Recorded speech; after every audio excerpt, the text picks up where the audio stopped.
UMNO cyber troopers need to be more active.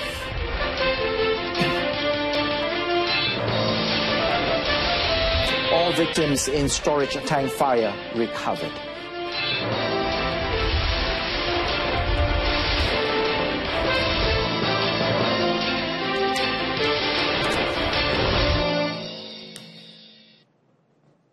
A very good evening and welcome. You're watching the evening edition of News on 2. I'm ADRIAN SEET. UMNO's IT Bureau have been urged to proactively fend off negative perception of the government and ruling party involving character assassination by leaders by certain quarters. Deputy Prime Minister Datuk Sri Dr. Ahmad Zahid Hamidi said it was imperative that UMNO cyber troopers need to prevent this bad perception from influencing the people, especially social media users. According to Datuk Sri Dr. Ahmad Zahid, public opinion and the court of public opinion are more powerful than a court of law. He added, if negative perception and the court of public opinion are not addressed, politicians and political parties and even government can crumble. He cited the actions of former Bar Council President Dato' S. Ambiga, who claimed that past top leaders had allegedly received a substantial amount of money from the Prime Minister. Apabila PAS dituduh menerima 90 juta ringgit daripada Perdana Menteri dan juga YNDB, dan apabila Sarawak report telah disaman di mahkamah di United Kingdom, barulah dalam keadaan begini Ambiga tidak mahu bercakap, sebaliknya menyatakan bahawa apa yang disebutkan di dalam saman itu hanya dua para. Datuk Sri Dr. Ahmad Zahid, who is an UMNO Vice President discharging the duties of the Deputy President, said the people of today were more inclined to believe false news. The Deputy Premier said this when opening the national level UMNO social media convention at the Putra World Trade Center in Kuala Lumpur today. The remains of a third victim of the fire at a diesel storage tank at a cement factory in Rawang yesterday has been recovered. Selangor Fire and Rescue Department Assistant Director of Operations Muhammad Sani Harul said firemen found the body of the victim, Baskara Natano Kadi, 49, at 6:09 p.m. today. Muhammad Sani said the first two victims were identified as Muhammad Zihafizan Abdul Rahman, 28, and Zamri Adnan, 35. The victims were earlier to have fallen into the 4.26 meter high tank when an explosion occurred at about 4:15 p.m. yesterday. The rescue team had to drain over 725,000 litres of diesel from the tank after firefighters had put out the fire. Earlier, Lafarge said the cause of the incident was not yet known and a thorough investigation will be launched, adding that the company is also working with relevant authorities to assess the extent of the damage.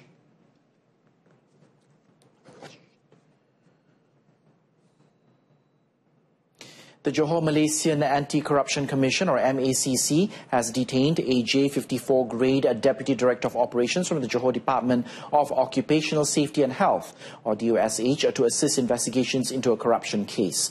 The suspect is believed to have received a bribe of 8,000 ringgit from a petroleum engineering company project manager. The bribe was given through a DOSH officer who was detained prior to this as an incentive not to take action against a company which had installed a grim hoist without the permission of DOSH. The 47-year-old suspect was detained at the Johor MACC office at 11 p.m. yesterday. MACC in a statement said, following his detention, an investigation team raided 3 separate locations and found cash amounting to 40,400 ringgit and 1,613 Singapore dollars. The suspect had been remanded for 7 days by the Johor Bahru Sessions Court beginning today to assist in investigations.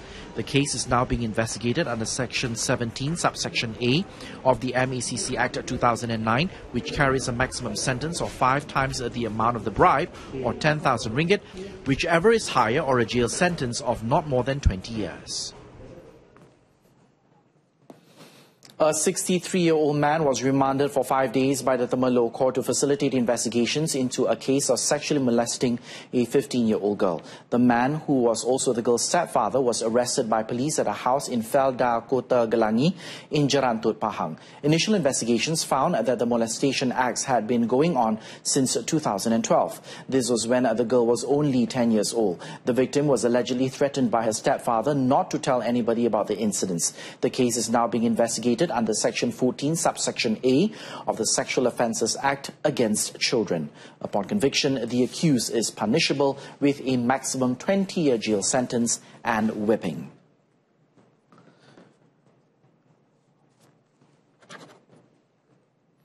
After being missing for 12 hours, a child was found in a confused and weakened state at an abandoned block in PPR Gua Musang, Kelantan. Nur Dania Kistina Muhammad Napi, a Standard 1 pupil from Sekolah Kebangsaan Gua Musang 1, was found around 11 a.m. today after being reported missing last night. The grandmother, Tuan Sharifah Hanisa Said Ali, said before the 9 p.m. incident she had gone out with her granddaughter for a roti canai meal in Taman Dama. Before sending her home, she said the child had been acting strange, hardly speaking when eating. Lama cari-cari sampailah pagi. Tak jumpa-jumpa. Sebelah pagi jumpa. Dia tak pernah tidur dengan rumah orang ke mana-mana. Dia tidur rumah Tok Mak dia, rumah Mak dia. Dia pun macam ada perubahan ke. Ada perubahan dia. Senyap, lepas tu dia tengok mata kita tu. A fellow resident, Zulkifli Ibrahim, who also joined in on the search alongside the police and the Civil Defence Force, said that various efforts had been carried out since the night before. The child was finally found at 11 a.m. this morning in one of the unoccupied blocks in a semi-conscious and confused state. Gua Musang District Police Chief Superintendent Muhammad Taufik Maidin confirmed receiving a report on the incident. A fisherman who was reported missing 3 days ago in Langkawi was found dead caught in a fishing net of local fishermen today. Now, the body of Muhammad Asnan Abdul Rashid 40 was found about 7 nautical miles southwest of Pulau Beras Basah, Langkawi at around 8:15 a.m.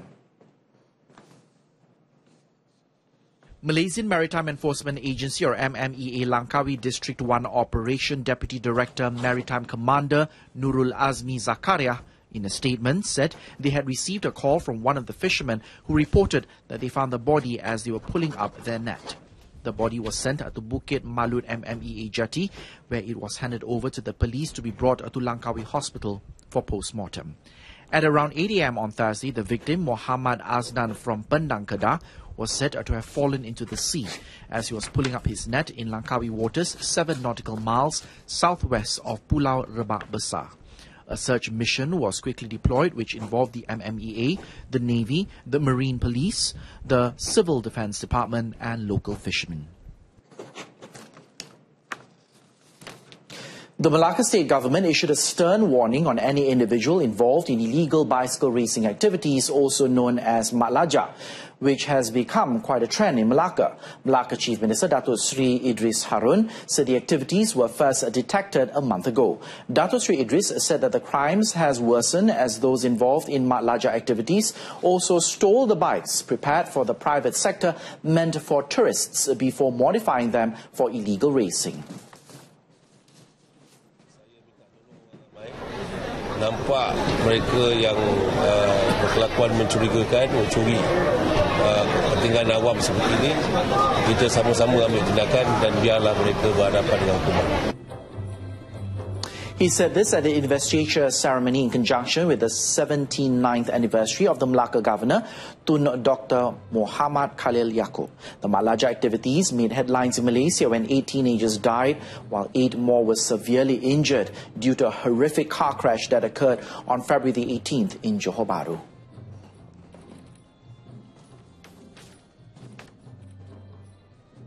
MCA Youth Chief Dato' Chong Sin Woon will contest in the upcoming general election or GE14 as a Barisan national candidate. Its Deputy President Dato' Sri Dr. Wee Ka Seong said it was incumbent upon the party to field its central leaders for the polls, which must be held by August of 2018.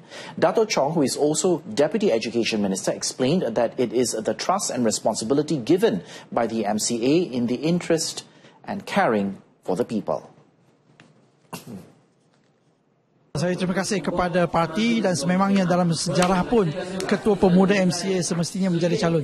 Jadi saya tak pernah menjadi calon. Jadi kali ini terima kasih kepada parti, saya akan berusaha bersungguh-sungguh untuk memenangkan parlimen untuk Barisan Nasional. Dato' Chong was the first to be announced by MCA to contest in GE14. However, the parliamentary seat he is to contest in was not revealed. Speaking after the opening of the 53rd MCA Youth General Meeting, Dato' Sri Dr. Wee said that Dato' Chong would be the best candidate who strives to restore the confidence of the Chinese community towards MCA.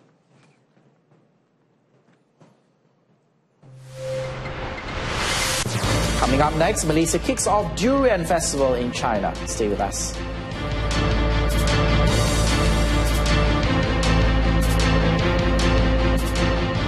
The highly anticipated Malaysia Durian Festival, MDF 2017 in Nanning, China, kicked off today when it was officiated by Agriculture and Agro-Based Industry Minister Dato' Sri Ahmad Shabrici. Take a look. During his speech, Dato' Sri Ahmad Shabri expressed his gratitude to the leaders of Guangxi province for their support in the festival, which aimed to further strengthen diplomacy and business relations between Malaysia and China. The demand for Malaysia's Musang King has dramatically increased recently, and the ministry obtained approval to bring 2,000 Musang Kings to MDF 2017. Permintaan terhadap buah-buahan dan produk pertanian Malaysia adalah merupakan suatu yang mempunyai potensi yang besar di negeri China ini, kerana daripada perkiraan kita sekiranya kita dapat menjangkau sasaran 30% daripada permintaan daripada negara China, maka kita akan dapat jumlah permintaan sehingga 12 bilion ringgit, dan kita sasarkan ini menjadi kenyataan pada tahun 2020 nanti. The minister said durian has always been a symbol of love and happiness in Malaysia, and that the Malaysian government via MDF 2017 wanted to share the happiness with the people of China. Guangxi Zhuang Autonomous Region Deputy Governor Zhang Xiaoqin, who was present during the launch, also expressed a similar sentiment towards the festival, adding that the slogan, "Durians Bring Happiness," was apt. A total of 300,000 visitors were expected to take part in the festival, where they will get the chance to enjoy fresh durian kings brought from Malaysia. Now, the festival will end tomorrow. Agriculture and Agro-Based Industry Minister Dato' Sri Ahmad Shabrici has highlighted that the good relations between the Malaysian government and China, which is its largest trading partner, has brought a great deal of benefits to the nation's agro-food industry. Speaking during a courtesy call by a Malaysian delegation to Secretary of the Communist Party of China, or CPC, Qingzhou Committee, Wang Yibing, Dato' Sri Ahmad Shabri said the visit was aimed at opening up more export opportunities for Malaysia's agro-food industry.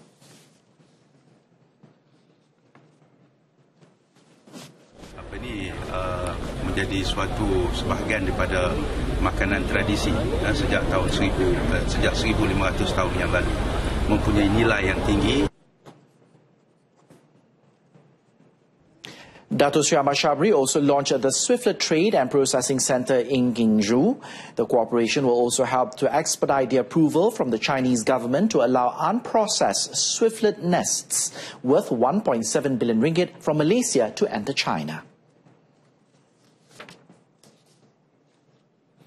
Deputy Communications and Multimedia Minister Dato' Sri Jailani Johari believes that the Digital Free Trade Zone, or DFTZ, is able to provide great opportunities and benefits to Malaysian small and medium enterprises, or SME entrepreneurs. Now, apart from helping to realize this year as the Digital Economy Year, DFTZ would also enhance the service and market of entrepreneurs via online, which would improve the people's economy. Dato' Sri Jailani therefore urges local SMEs to take full advantage of the state-of-the-art e-commerce hub to expand their market internationally. Mungkin setakat ini hanya di kawasan kampung kita je, tapi apabila kita buat penjenamaan hasil kualiti yang okey, kita gunakan DFTZ yang telah disediakan untuk pemasakan, insya-Allah benda ini akan boleh membantu. Kalau kita dapat lihat kenapa sekarang ni harga musangking durian mahal, kerana permintaan yang banyak daripada negara China. Jadi inilah antara kejayaan yang kita sebagai rakyat Malaysia harus bangga dengan kewujudan DFTZ ini. Dato Sri Jailani, who is also Hulu Terengganu Member of Parliament, was met after a Gotong Royong program in his constituency.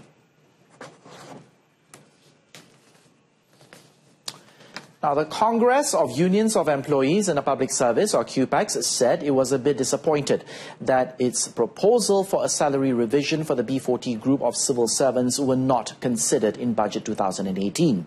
Its president, Dato Azimuddin, said the increments would help ease the burden of some 62,000 civil servants in this group, whose monthly wages are below 3,855 ringgit in light of the rising cost of living. Dato Aziz said the proposal was an increase in salary for the B40 group, which amounts to about 80 ringgit a month, was a realistic request. Sewa rumah berapa? Hantar anak sekolah berapa? Api air nak bayar berapa? Jadi kita minta yang buat dasar ni, yang gaji dia tak pernah kira gaji dia ni, tolong ambil kira sedikitlah. Ini semata-mata untuk survival saja. Met today, he said QPAX also wants the government to reconsider the time-based promotion formula and loosen up the terms and conditions under the Public Sector Housing Board to help boost home ownership amongst civil servants.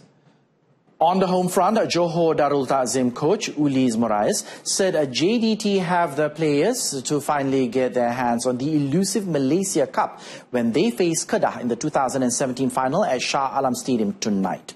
His Kedah counterpart, Nizam Azhar, meanwhile, is aiming to secure his second trophy with the Red Eagles since taking over from Tan Cheng Ho in March. Ever since they were rebranded in 2012, JDT had been dominant with 4 consecutive Malaysia Super League titles. But in the Malaysia Cup, they have reached the final only once, losing on penalties to 10-man Pahang in 2014. They crashed out in the quarterfinals of the 2015 edition and failed to qualify for the knockout stage last year. The Southern Tigers made the final after a 4-1 aggregate victory over Perak in the 2-legged semi-finals. Nizam Azhar, on the other hand, masterminded Kedah's 3-2 victory over Pahang in May's FA Cup final in Shah Alam Stadium and is hoping the venue proves to be a good omen once again. In the semi-finals, Kedah saw off Felda United 3-1 on aggregate. For the record, the teams cancelled out each other in both league games this season. They played out to a 1-1 draw in the season opener, which doubled up as a charity shield, while last week the teams drew goalless in the final league game in Alostar. And that item concludes this evening's edition of News on 2. In our top story, all victims in storage tank fire recovered. Join us again at 12:30 tomorrow afternoon for more updates. Thanks for watching. I'm ADRIAN. Have a pleasant evening and good night.